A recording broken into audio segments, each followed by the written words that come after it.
Senior పాత్రికలు కానీ కొంతమంది కొత్తగా పాత్రికేయ రంగంలో వచ్చిన వాళ్ళు కూడా మెల్లమెల్లగా పట్టు సాధించుకునే క్రమంలో ఆ మేరకు సేవ చేసేటువంటి భాగ్యం ఒక్కొక్క పాత్రికేయుడు 100 మందితో సమానం అని చెప్పి అనేక సందర్భాలు కూడా చెప్పడం జరిగింది.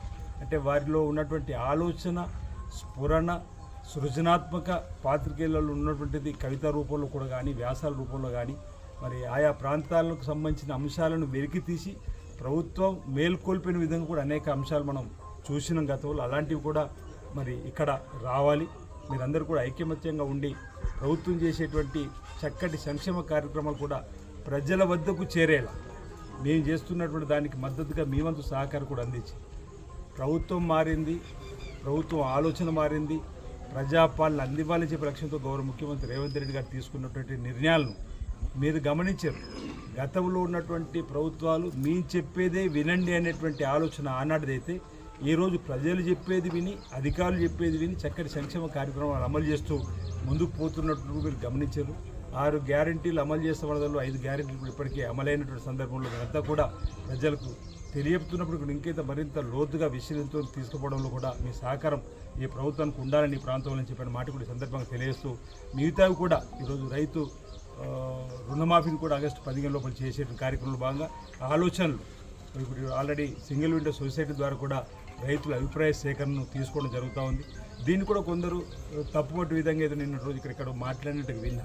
ఇది రైతు రుణమాఫీ ఏకకాలంలో 2 లక్షల రూపాయలు చేసేటువంటిది భారతదేశంలో 2008లో మన్మోహన్ సింగ్ గారు ప్రధానమంత్రి ఉన్నప్పుడు, గౌరవ రాజశేఖర్ గారు ముఖ్యమంత్రి ఉన్నప్పుడు 68,000 కోట్లు, ఇంచుమించు దేశంలో 70,000 కోట్లు రుణమాఫీ అయినప్పుడు అది చరిత్ర అనుకున్నాం.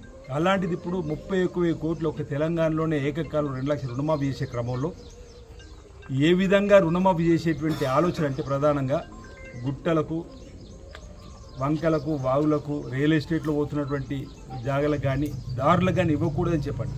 కొండలు, కోణలు, వాగులు, వంకలు, రియల్ ఎస్టేట్ వ్యాపారం గతంలో తీసుకుని ఇవ్వకూడదని చెప్పినప్పుడు నిర్ణయం తీసుకున్నప్పుడు దాన్ని ఒక చట్టంగా తయారు చేసేటువంటి క్రమంలో ఒక ఆలోచనను రైతులో తీసుకుందామనే ఆలోచన. ఎవరైతే వ్యవసాయం చేసుకుంటున్నారో వారికి ఈరోజు రైతు రుణమాఫీ కావాలి తప్ప అనర్లో కావద్దని ప్రభుత్వం ఆలోచనతోనే ఈరోజు సింగిల్ విండోల ద్వారా ఈ రైతుల అభిప్రాయ సేకరణ తీసుకుంటున్నాం. దాన్ని కూడా కొందరు నిన్నటి రోజు పేపర్లు చూసిన ఉదయం చూస్తే ఒకరిద్దరు విమర్శనాత్మకంగా వారు అధ్యక్షులు ఉన్నప్పుడు వారు చేసిందేమో సబబు అనే విధంగా ఈరోజు ప్రభుత్వం తీసుకున్న దాన్ని తప్పకుండా మాట్లాడదాన్ని రైతు సోదరులందరూ గమనించమని సందర్భం కోరుతూ, రాజన్న సిరిసిల్ల జిల్లాకు సంబంధించి కూడా నేను మొదటిసారే చెప్పడం జరిగింది, ఎక్కడ రాజన్న సిరిసిల్ల జిల్లా అభివృద్ధి ఆగదని. మొదటి 100 రోజుల్లో ఆయా ప్రాంతాల్లో ఉన్న సమస్యలను ప్రభుత్వం తీసుకుని వెళ్ళినాం. ఆ తదుపరి ఎన్నికలు కూడా ఇంచుమించు 2.5 మాసాలు 3 మాసాలు అభివృద్ధి అంశంలో ఎక్కడ కూడా నేరుగా అధికారులతో మాట్లాడే అవకాశం లేకపోవడం వల్ల మళ్ళీ 10 రోజుల నుంచి సమీక్ష సమావేశాలు జరుగుతున్నాయి. జిల్లా కలెక్టర్ గారి ద్వారా కానీ, జిల్లా అధికారులతో కానీ, రాజన్న సిరిసిల్లకు సంబంధించినటువంటి ఎక్కడెక్కడ ఏ సమస్యలు అన్నీ కూడా వినడం జరుగుతుంది ప్రభుత్వం. వాటన్నిటి కూడా అమలు చేసే క్రమంలో ఈరోజు ధార్మిక, కార్మిక క్షేత్రంగా ఉన్నటువంటి రాజన్న సిరిసిల్ల జిల్లాలో ఉన్నటువంటి నేతన్నల సమస్యలు కానీ, రైతన్నల సమస్యలు కానీ, దేవాలయ ఆధ్యాత్మిక సంబంధించినటువంటి ఆ సమస్యల పరిష్కారం కోసం ఈ ప్రభుత్వం తప్పనిసరిగా పనిచేస్తున్న మాటను కూడా ఈ ప్రెస్ క్లబ్ ప్రారంభోత్సవ సందర్భంగా ప్రభుత్వ యొక్క ఆలోచన కూడా మీ ద్వారా ప్రజలకు అందించేటువంటి కార్యక్రమాన్ని చెబుతూ, మరి ఈనాడు ఇక్కడ తంగలపల్లి ప్రెస్ క్లబ్ ప్రారంభోత్సవ సందర్భంగా నన్ను ఆహ్వానించిన సందర్భంగా ముందుగా ప్రెస్ క్లబ్ అధ్యక్షుడు ఆంజనేయులతో పాటు వారి పాలక వర్గానికి, గతంలో ఈ ప్రెస్ క్లబ్ ఉండాలని తపంతో గతంలో పూర్వ అధ్యక్షులు పాలకవర్గము తంగలపల్లి పాత్రిక మిత్రులందరికీ ముందుగా నా ఉదయపూర్వక నమస్కారాలు సందర్భం తెలియజేస్తూ, నాతో పాటు ఈ ప్రారంభోత్సవ కార్యక్రమంలో పాల్గొంటున్నటువంటి జిల్లా పరిషత్ సభ్యురాలు, మండల పరిషత్ అధ్యక్షురాలు, గౌరవ ఎంపీటీసీలు, నాతో పాటు తంగలపల్లి అదేవిధంగా సిరిసిల్ల నుంచి వచ్చినటువంటి మా ముఖ్య సహచరులు అందరికీ ప్రెస్ క్లబ్ ప్రారంభోత్సవ సందర్భంగా శుభాకాంక్షలను తెలియజేస్తూ,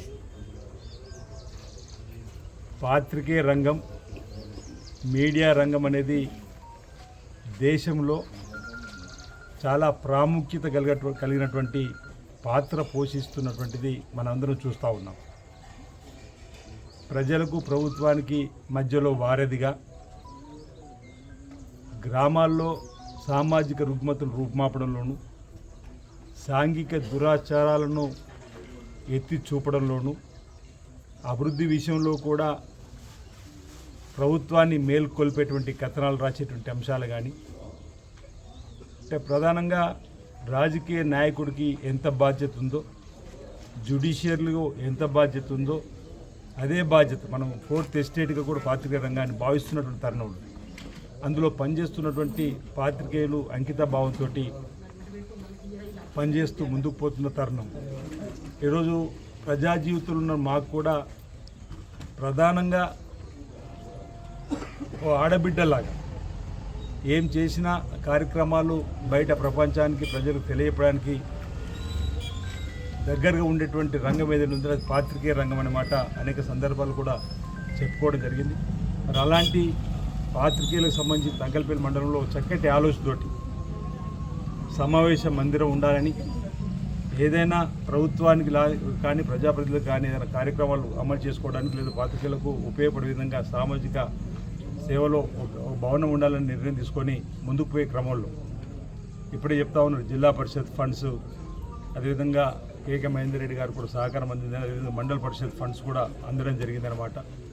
మరి వారందరూ కూడా ఈ సందర్భంగా అభినందనలు అందజేస్తూ మిగతా పనులు ఏవైతే ఉన్నాయో తప్పనిసరిగా ఇక్కడ ఉన్నటువంటి మా ముఖ్య నాయకుల సహకారంతో దానికి పూర్తి చేసుకోవడానికి కోసం కూడా ప్రభుత్వ పక్షాన నేను ముందుంటాను. అందులో అనుమానం మాత్రం లేదన్న మాట ఈ సందర్భం. ఎందుకంటే ఇప్పటికే మా తరఫున కేకే మహేందర్ రెడ్డి గారు ఇక్కడ ఇన్ఛార్జిగా ఉన్నప్పుడు ఇవ్వడం జరిగిందని చెప్పి మా మంజుల గారు చెప్తూ వారు కూడా ఇవ్వడం జరిగింది. మిగతాది కూడా పూర్తి కావడానికి మా సహకారం ఉంటుందన్న మాట ఈ సందర్భంగా నేను తెలియజేస్తూ పాత్రికేయ మిత్రులందరూ కూడా రాబో రోజుల్లో నిజాలను నిర్భయంగా వెలికి తీసేటువంటి క్రమంలో ఎక్కడ కూడా వెనక్కి పోకుండా, అదేవిధంగా ప్రభుత్వం చేపడుతున్నటువంటి సంక్షేమ కార్యక్రమాలని ప్రజలకు అందజేయడంలో ప్రజాప్రతినిధులు కానీ సామాజికవేత్తలు కానీ లేదా ఇతర ఫౌండేషన్ ద్వారా చేసే కార్యక్రమాలు కూడా ఎప్పటికప్పుడు ప్రజలు అందించడంలో ముందుండాలని చెప్పిన మాట ఈ సందర్భంగా నేను తెలియజేస్తూ, మరి పాత్రికేయ రంగం చాలా విలువలతో కూడుకున్నటువంటి క్రమంలో మనం ముందుకు పోయినట్టయితే అనేక మందికి మేలు చేసిన వాళ్ళు అవుతాం.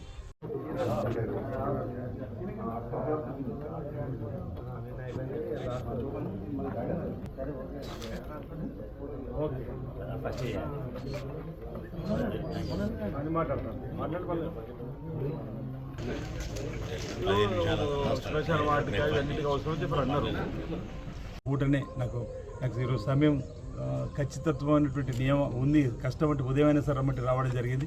ఇంత ఉదయం కూడా మీరు అందరు వచ్చి ఈ కార్యక్రమంలో పాల్గొన్నందుకు అందరికీ కూడా అభినందనలు అందజేస్తూ మంజుల గారు ఒక మాట అన్నారు, మా పదవి కాలం మానస ఎంపీపీ గారు కూడా మా పదవి కాలం అయిపోతుందని.